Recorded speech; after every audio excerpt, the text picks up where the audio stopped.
Hi, it's Sally Lou Loveman, author of Speak. Love your story. Your audience is waiting. And I'm going to read a little bit about my dad today from chapter 6, From Mighty Oaks, Little Acorns Grow. My maiden name is Oaks, so I'm the acorn. And I loved my daddy, who was a doctor. Every once in a while, I would go to the hospital on the weekends with my dad when he made rounds with his patients. We would walk the halls of the hospital. Everyone would say, Dr. Oaks, Dr. Oaks. Felt like I was traveling with a rock star, and I liked it. It felt good to be part of something bigger than myself. He knew everyone by name, and of course they usually had nicknames. He said hello to every single person who passed us by, from the doctors to the custodial staff. My dad believed that everyone mattered and everyone played a role in the success of the hospital. This was his team. My dad was my Oprah before Oprah was my Oprah, making it very clear why the universe led me to Oprah.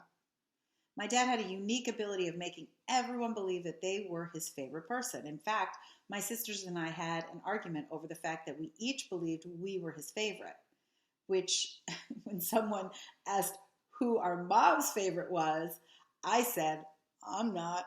Susan said, I'm not. Cindy said, I'm not, which pretty much sums up my parents. Love you, Mom. My visits to the hospital helped me discover that I wanted to be part of the magic that I felt when I was with my dad. I wanted to help people. I wanted to impact people's lives. I wanted to ride with a rock star, but I knew I was not doctor material. And the hospital environment did not please all 5 of my senses. I loved the feel of the camaraderie of the team, but that's where it ended. It was hard for my dad's team to keep up with him because my dad was always in training and never took the elevator. It wasn't because he was scared of them, like me, but because he wanted to stay in shape. So if you were an attending, a medical student, or an intern, and you needed to talk to my dad, you were taking the stairs too. The hospital had 16 floors, which is, I guess, why my dad was only 138 pounds, my goal weight. He also never drove a car that wasn't a convertible, which fit his eternally young personality completely. I'm pretty sure my dad was one of the first wave of people to ever have a car phone. That's what we called them in the 70s, car phones. It was a big phone that was installed into his car, and it was really clunky. It had about 20 huge buttons on the frame of the phone and lit up like an operator's switchboard. In order to get a free line, you had to click on a button to see if the line was available, which meant that when you clicked on a line that wasn't available, you could hear an entire conversation between strangers. My dad had the phone because he always wanted to be able to be reached. His phone gave him access to anyone who needed saving. It also allowed him to call us just before he pulled out of the hospital parking lot to head home. Every night my dad would call to say, I'm on my way, which were the 4 most treasured words of my childhood.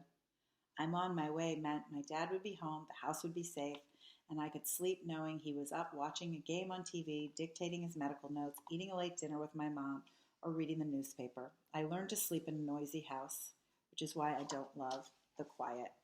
My dad never said goodbye before he hung up the phone. I'm not even sure he said goodbye in person. It's like the word was never an option for my dad, but he loved his car phone, and he used it to help save lives. In the rare moment that my dad was home from work, I would sneak into the garage, punch the buttons on his phone, and listen in on conversations. I know, it sounds totally wrong, and it was, but I couldn't stop listening. I wanted to hear the stories. My parents caught on and cut me off. I remember saying to them, I hope one day we all have picture phones. And every time I FaceTime my kids, I think about that moment in my garage at 914 Stony Lane, which we called the 5 Oaks, because we were a family of 5 and our house had 5 oak trees on the front lawn, and I say, wow, who knew? Speak your stories. They bring you oxytocin, the feel-good hormone. And we all need some time to feel good, I would say. So invest in your story and invest in feeling good.